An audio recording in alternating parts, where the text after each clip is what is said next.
విజయనగరం జిల్లా గజపతి నగరం గంజాయి రవాణా చేస్తున్న వ్యక్తిని అరెస్ట్ చేసి రిమాండ్కు తరలిస్తున్నట్లు బొబ్బిలి డీఎస్పీ పి శ్రీనివాసరావు చెప్పారు. ఆదివారం మధ్యాహ్నం గజపతి నగరం పోలీస్ స్టేషన్ ఆవరణలో విలేకరులతో మాట్లాడుతూ ఛత్తీస్గఢ్ రాష్ట్రానికి చెందిన దేవేందర్ కుమార్ మంజు 4 కిలోల గంజాయిని బ్యాగ్లో రవాణా చేస్తుండగా పట్టుబడినట్లు చెప్పారు. సమావేశంలో Gajapathi Nagaram CI GAV Ramana, SI U Mahesh పాల్గొన్నారు.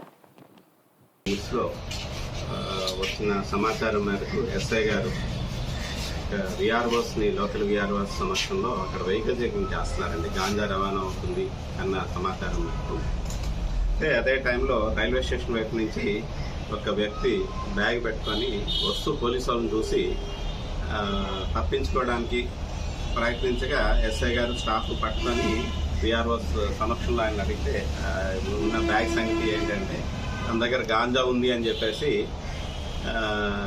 తీసుకొస్తున్నాను అని చెప్పి ఒరిస్సానికి తీసుకొస్తున్నానని చెప్పేసి చెప్పడం జరిగింది. దాంతో ఇమీడియట్గా ఎస్ఐ గారు ఆయన్ని తీసుకొని వెళ్ళి ఎంఆర్ఓ గారి దగ్గర ఉన్న డీటీ గారి దగ్గర ప్రొడ్యూస్ చేస్తే డీటీ గారి సమక్షంలో చెక్ చేస్తే ఒక 4 కిలోస్ గాంజా దొరికిందండి ఆయన దగ్గర.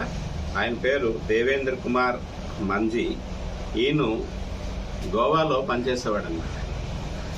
గోవాలో పనిచేస్తుంటే ఈయన తాలూకా ఊరు అంటే ఈయనకి ఇంకో నిక్ నేమ్ కూడా ఉందండి, కృష్ణ అరవింద్ ఈయన పేరు. ఈయన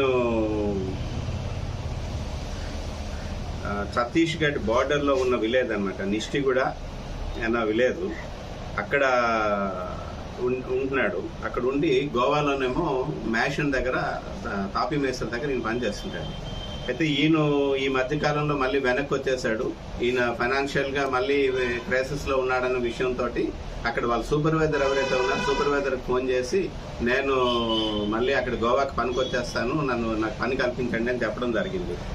దాంతో ఒక మాధవ్ బర్మాలి అని చెప్పేసి నవరంగ్పూర్ ఉంది, ఆయన ఈయన కాంటాక్ట్ చేస్తాడు. నువ్వు అక్కడ గోవా వెళ్తున్నావు కదా, గోవా వెళ్ళేటప్పుడు నీకు కొద్దిగా డబ్బులు వచ్చే మార్గం చెప్తాను, నీకు ఒక ప్యాకెట్ గాంజా ఇస్తాను, తీసుకొని వెళ్ళి అక్కడికి వెళ్ళి గోవా వెళ్ళిన తర్వాత అక్కడ ఒకరికి ఇచ్చేలాగుంటే నీకేమో అమౌంట్ ఇస్తాను అని చెప్పేసి ఆయనకి చెప్పడం జరిగిందనమాట. దాంతో ఈయన ఏం చేశాడంటే బ్యాగ్ పట్టుకొని వస్తూ కెసింగా అని చెప్పేసి ఒక స్టేషన్ వరకు అక్కడి వరకు వచ్చి అక్కడ ట్రైన్ ఎక్కాడండి. ట్రైన్ ఎక్కి ట్రైన్లో వస్తూ గజపతి నగర్ దగ్గర దిగిపోయాడు అన్నమాట. దిగిపోయి అక్కడి నుంచి వస్తున్నాడు. ఇక్కడి నుంచి విజయనగరం వెళ్ళి విజయనగరం నుంచి గోవా వెళ్ళడానికి అని చెప్పేసి ఆయన తాలూకా ప్లాన్. అయితే ఎస్ఐ గారు వాళ్ళు వెహికల్ చెకింగ్ చేయడంతో అక్కడ దొరికారు. అది సీజ్ చేశామండి. ఈరోజు కోర్టులో ప్రొడ్యూస్ చేస్తున్నాము ముద్దాయిని. అట్లాగే దీని వెనుక ఎవరైతే ఉన్నారో మహదేవ్ బర్మాలి అన్న ఆయన కూడా, ఆయన తాలూకా ఫోన్ నెంబర్ ఉంది, లొకేషన్ అది చూసాము. ఆయన కూడా అప్రిహెండ్ చేస్తాము. అప్రిహెండ్ చేసిన తర్వాత ఈయన గోవాలో ఎవరికి ఇస్తున్నారు అన్నది కూడా మేము ఇన్ఫర్మేషన్ తెలుసుకొని వాళ్ళని కూడా అరెస్ట్ చేయడం జరుగుతుంది. ఆఫీసర్స్ ఇన్స్ట్రక్షన్స్ మేరకు మేము కూడా డైనమిక్ వెహికల్ చెకింగ్ చేస్తున్నాము. అట్లాగే vehicle checking, permanent vehicle checking points కూడా పెట్టడం జరిగింది. ఎవరైతే గాంజాకి త్రాగడానికి అలవాటు పడి ఉన్నారో వాళ్ళని కూడా సెక్యూర్ చేయడం జరుగుతుంది. వాళ్ళ మీద కూడా నిఘా పెట్టడం జరిగింది. వాళ్ళని అరెస్ట్ చేస్తున్నాము.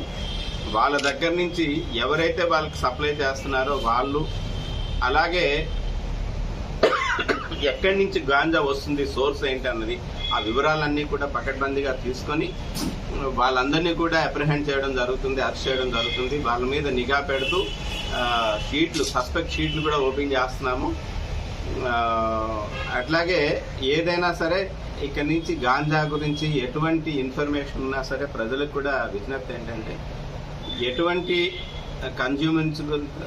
కన్జంప్షన్ కోసం కానీ లేకపోతే ట్రాన్స్పోర్ట్ కోసం కానీ సప్లై చేయడం కానీ ఇట్లాంటివి ఏదన్నా సరే వివరాలు కానీ మాకు ఇచ్చేలాగుంటే ఇమీడియట్గా మేము వాటిని అరికడతాము. వాళ్ళ వివరాలు కూడా గోప్యంగా ఉంచుతాము. మీ ద్వారా పబ్లిక్ అందరికీ కూడా విన్నపం అండి.